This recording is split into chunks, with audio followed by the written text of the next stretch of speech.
Hey everybody, it's John Pollock with you. Coming up over the next hour, we will be going over a very busy couple of days in mixed martial arts. We'll talk the latest involving Brock Lesnar and his possible USADA violation. Jon Jones had a hearing on Monday, plus we will go through the Bellator 158 event from London, England over the weekend with John Ramsey and Robin Black and much more coming your way.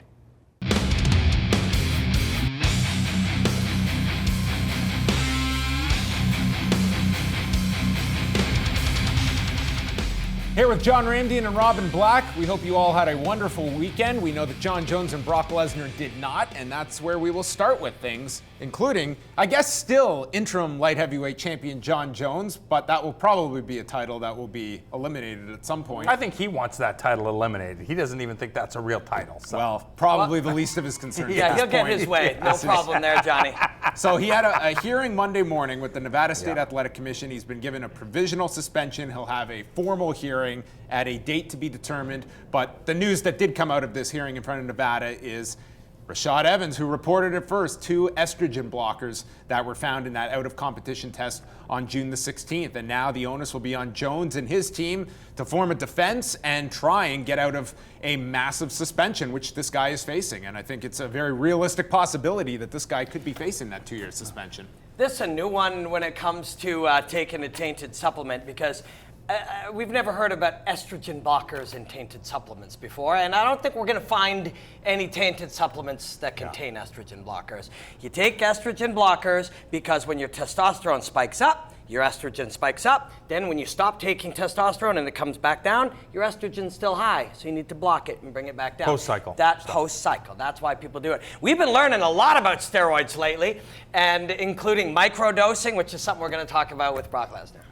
Yeah, I mean, that segues over because there's not a whole lot more to talk about with Jon Jones other than I think it's more clear now what the substance was, and that eliminates that speculation. Well, but the whole crazy thing about Jon Jones is it was John Anik who said that, you know, if this is the case and that Jon Jones ends up getting suspended, that he's going to lose somewhere around $30 or $40 million because he did this. So if he decided, you know what, he's going to go down this route, he's not going to abide by the rules and regulations, and he's going to take something that he shouldn't be taking in this landscape.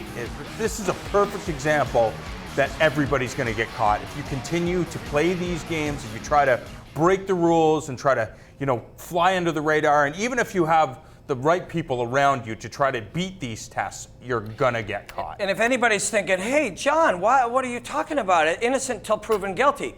He's already guilty of having these substances in his blood.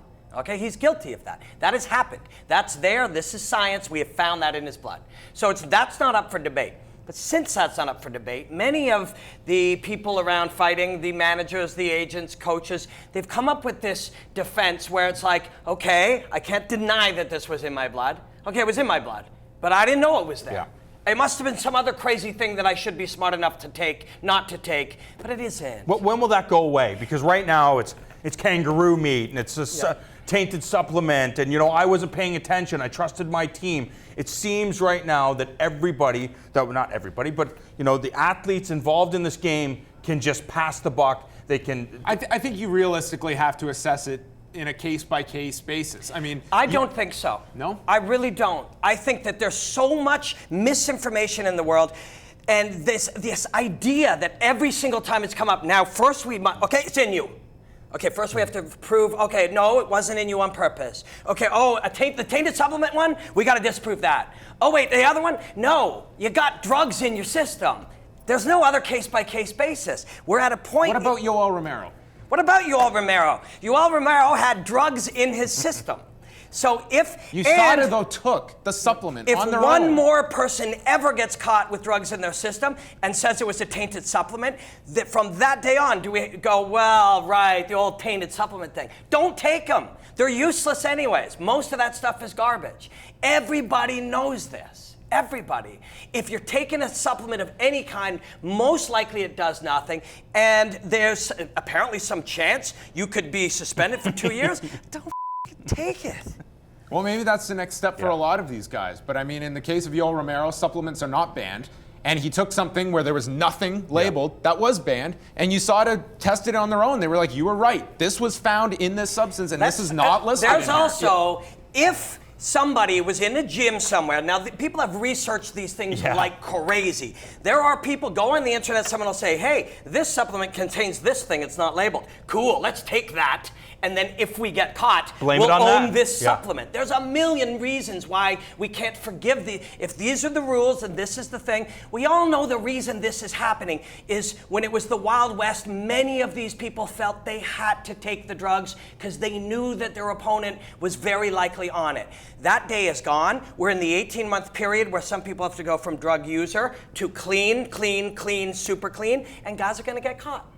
Well, let's move on over then to Brock Lesnar, because he was flagged for a possible USADA violation at this point. He has not had a hearing as of yet, so it's much more up in the air at this point. But this one could have significant ramifications because if found guilty here, Nevada can get a significant percentage of his purse, which was $2.5 million.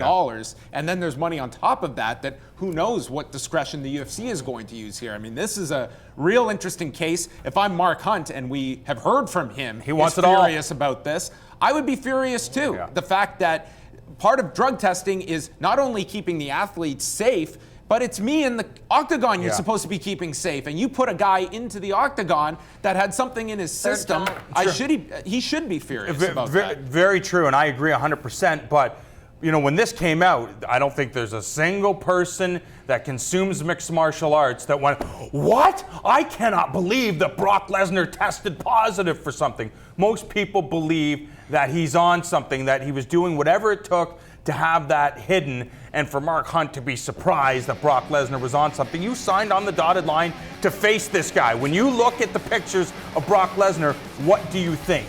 Most people believe that he has taken a boatload of performance enhancers throughout his career, so Mark Hunt should still be responsible as well because he signed on the dotted line to face this guy. Sure. I mean, yeah, it's a weird one. We're all responsible when you really think about it. We think it looks cool how big Lesnar is. We talked about, my God, did you see him? Oh, he's so explosive. He hits with more force than a car. You know, we're responsible on some level, and that's the truth. The audience is responsible too. I mean, yet at the same time, the large part of the audience does not care. Yeah. They don't care. The large part of the audience, John Jones comes back, Brock Lesnar comes back, any of these guys come back. If you are a star, you will be a star after a drug test. And I think they understand that. Time and time again. Exactly, and I think that's why this whole safety now, you know, Brock Lesnar's teammate now saying it was an inhaler. So I don't know how much credence who cares? Really put. What I'm but if saying it is, that'll mean that was a stimulant, right? Which would be a different thing than these hormone-related things. What I'm saying is just the idea of you put it out there.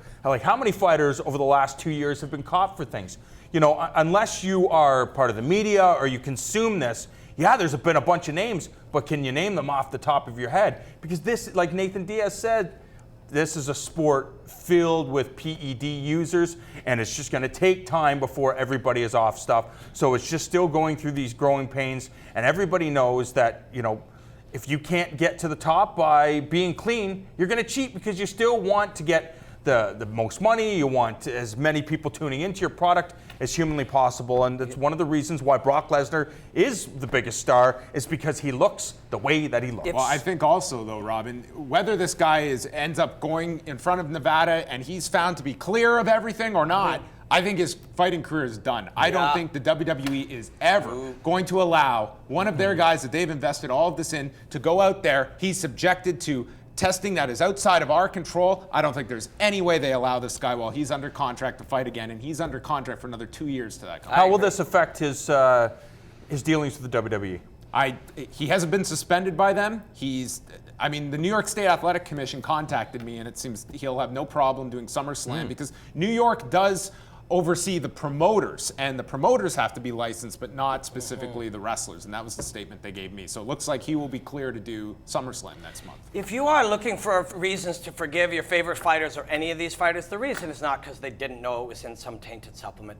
The reason is because to be able to do the career that they did for the last 10 years, there was a necessity for many of them to take these drugs. Just like when you look at cycling during that era, the number 26 guy was on the drugs too. And many of these guys who did cheat in that Wild West era did so because they felt if they did not do what they felt their opponents were doing, they wouldn't be able to do their thing at all. And so when the UFC decided it was better for everybody and safer for everybody, it was going to be hard, but in the long run, it'll clean it up. They knew that this kind of thing was likely to happen in the period from the Wild West to totally clean. And we're in that period right now. And part of the reason, too, if you look back in those days, it was you're either a small fighter or you're a big fighter. If you're a small fighter, you're 145 pounds, maybe fighting a 180-pound fighter. And if you're a big fighter, you're a 190-pound fighter fighting a 265 or a 280-pound fighter. You can understand why some people would feel, okay,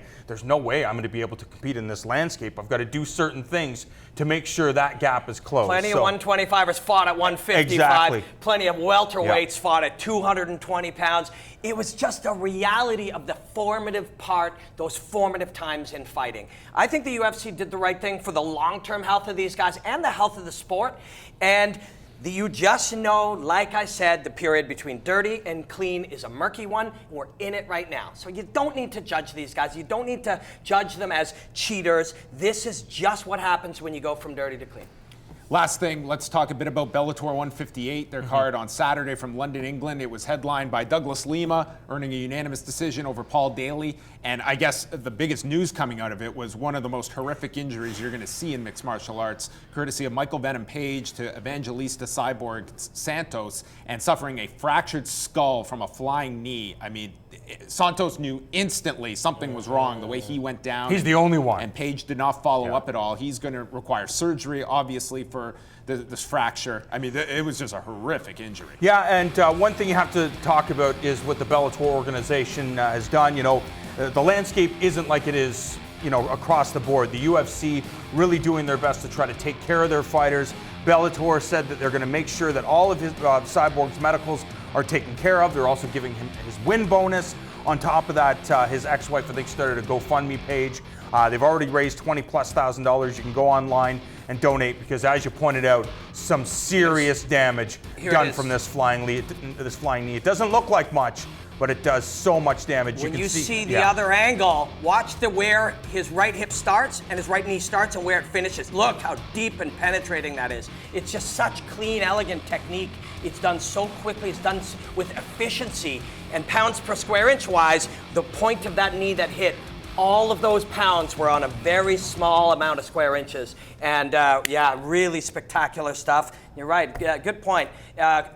Christine put up that GoFundMe, and people here at the network have anonymously donated, and you can too. What does Bellator have here in Michael Page? Did this answer some more questions? Because we've seen him against limited competition, and now you're seeing him now step up, and Cyborg's a serious guy that he fought. Yeah, what it comes down to is baby steps. You know, I made the comparison to Stephen Wonderboy Thompson. We have that, and as a matter of fact, they both have a common opponent. Nishan Burrell both fought Stephen Thompson and fought Michael Page. So it just comes down to a guy that knows how to move. He can sell fights. Bellator knows what they have. They got to sign him for the long term. And Matt Mitrione also picks up his second win in 3 weeks. We will be back later on this week as we preview this weekend's card from Chicago, as Holly Holm will be taking on Valentina Shevchenko. Tune in this Thursday night, 7 p.m. Eastern Time, for a full hour counting down to Chicago.